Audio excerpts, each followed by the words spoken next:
Hey, what's going on, YouTube? What's going on, everybody, man? Welcome back to the channel. How are you guys doing out there today, man? So, we're back here with some more Elvis Presley. All right, we're going to be checking out this song. Pretty highly requested, suggested. Lots of likes, I think, on the comments that said this. So, this was Polk, Salad, Annie, Las Vegas, 1970.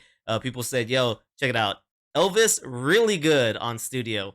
Elvis, really great on I mean, I guess great all the time, but you know what I'm trying to say. They were saying you got to check him out live, man. You got to see the moves that were inspired. And I think I had it backwards.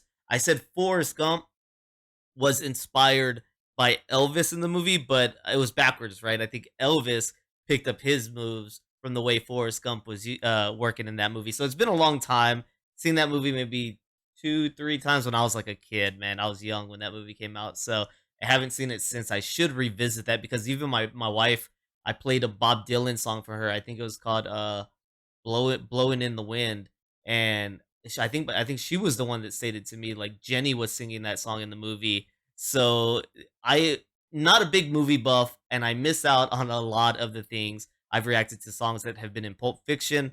People are like, "Yeah, that was in Pulp Fiction." Pulp Fiction is like one of my favorite movies ever. I've seen that movie so much times. Didn't ever notice these songs in these movies. So really bad. I'm really bad with that stuff. But here we are with Elvis Presley nonetheless, man. Polk, Salad, Annie. I was telling you guys on my first reaction to Elvis that my mom loved him, and I didn't know if she loved him or the music or both. And so I did ask my sisters, and they confirmed it to me. It was both. She loved his music, and she loved Elvis, but she didn't ever play a single Elvis song around me growing up. So I don't know, man. That's why it was hard for me to know how deep her affection was for him and his music, you know what I mean? But all the ladies were crazy about him, from what I understand, and maybe every guy wanted to be him, man. So let's go ahead and jump into some Elvis Presley.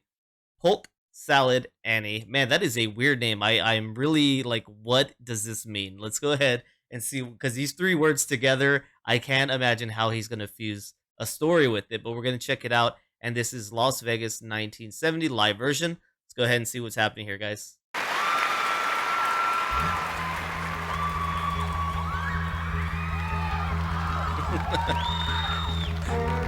Already, bro. He looks like he already knows. He's gonna. What are you looking at? Go crazy.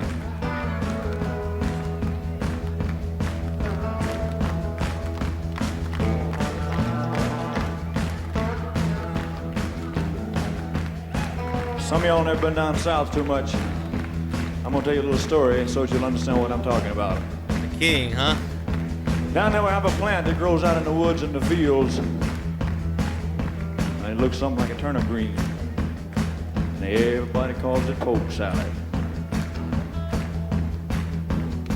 Now that's poke salad. Poke. Hut, two, three, four. Hut, hut, two, four. My first time seeing Elvis live right here, guys. First time.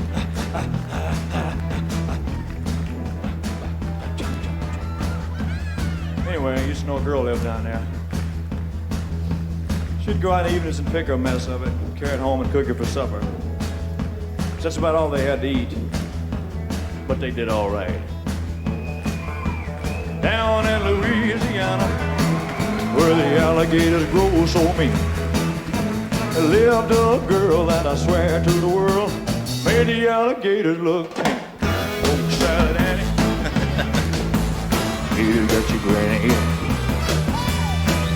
Everybody said it was a shame, cause her mama was working on the chain gang.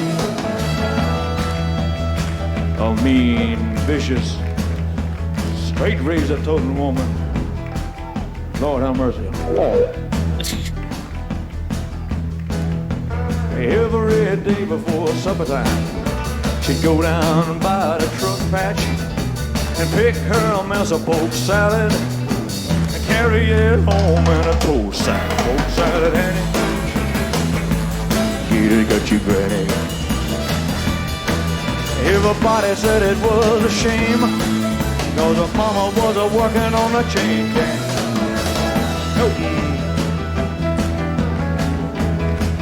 Well, he's gotta be hot up there, right? Suck a little poke salad.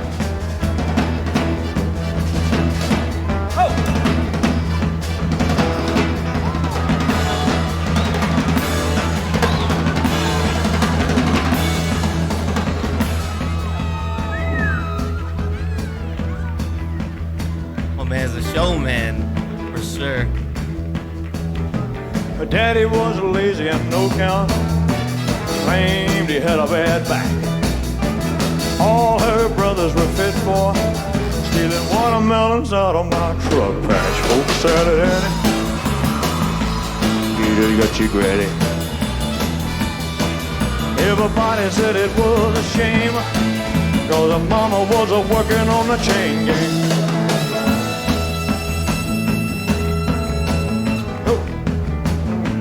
Sock a little salad, no one needs.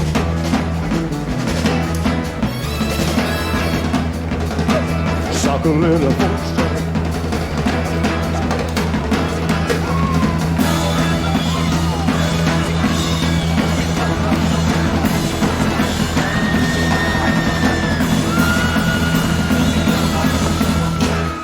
Hey.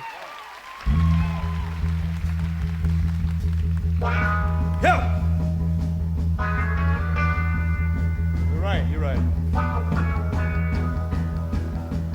There you go. A little poke salad, no one need me a mess. Sock a little, no one need me a mess. Sock a little, sock a little.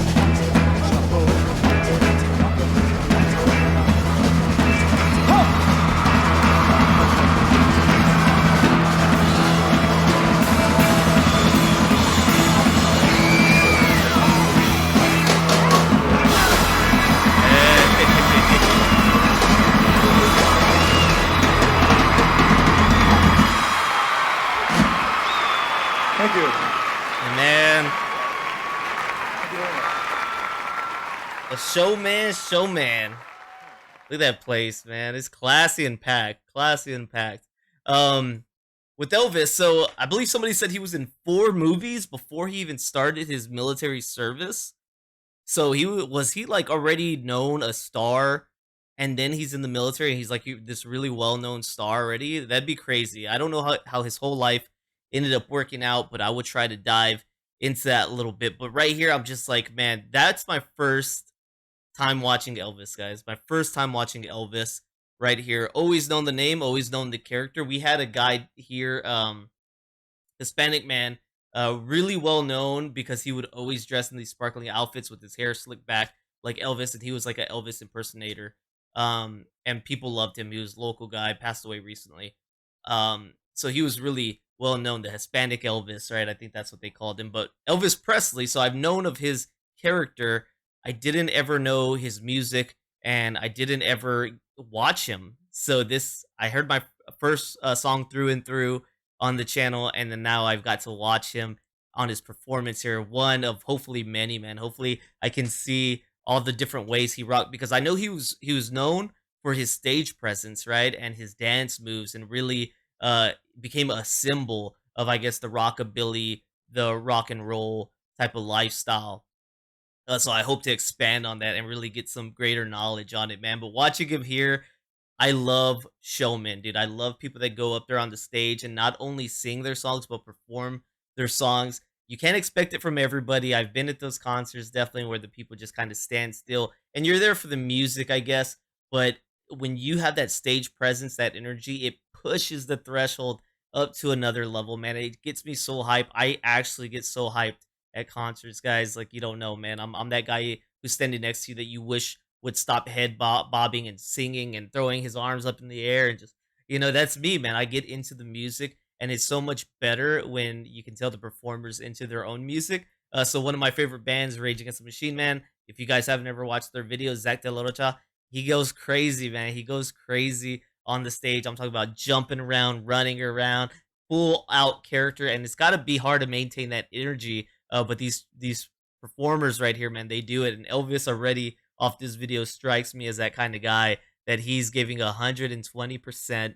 He's gonna put on a show, man. Y'all paid to show up, and he's gonna show out. So you got the story here about Polk Salad Annie, right? He's talking about she goes out and she collects this, I guess, vegetable, because that's about all they have to eat. It paints a idea of maybe it's a really poor family and a really poor side, and really They have to get the Polk salad because that's the only way that they're going to be able to feed themselves. He says her granny got eaten by an alligator. He talks about that this girl, he swears to the world, would make an alligator look tame. I am deathly afraid of alligators. It's a reoccurring nightmare that I have with alligators included.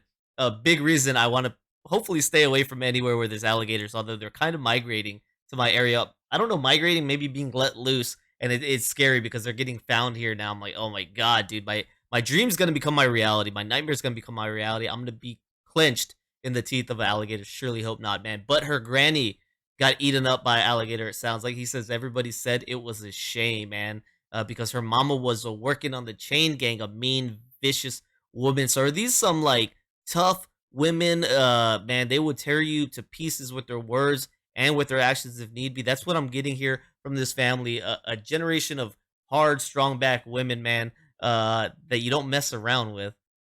They also say her mama was a wretched, spiteful, straight razor toting woman. Lord have mercy, pick a mess of it. Oh man, I don't know if this is the family I want to be hanging around. I don't know. It sounds a little cutthroat. Say her daddy was a lazy and no count, claim he had a bad back. The brothers were up to no good, man. They were always stealing watermelons out of his truck patch, he says. Goes on to continue just talking about uh Annie here. Yeah, sock a little poke salad to me. You know, I need a mess of it. But he sounds like he kind of got a thing for Annie here. Maybe he doesn't care much for her family. Her family sounds like a bad batch, man. But he's also talking about how Annie's kind of makes the Gators look tame. So she sounds pretty vicious herself, but maybe he's got the hots for that. I don't know. So it says this song was released in 1970 with the Onstage album. So I don't know if that was kind of a more live version. On stage sounds like a live version album to me. So genres of this music, they kind of classify it as children's music, pop, rock, and country for this one. So we got a little bit of the history right here. The original version, it looks like, was released in 1969. Yeah, 1969. Polk Salad Annie is a 1968 song written and performed by Tony Joe White. Its lyrics describe the lifestyle of a poor rural Southern girl and her family. Traditionally, the term to describe the type of food highlighted in the song is polk or poke salad, a cooked green dish made from poke weed. Its 1969 single release peaked at number 8 on the Billboard Hot 100. In Canada, the song made number 10 Hot Singles chart. Elvis Presley version also made the song popular, but so this song came out in 1969, and it sounded like maybe Elvis's version was just a year later. It says the song vividly recreates the southern roots of White's childhood, and his music reflects this early rural background.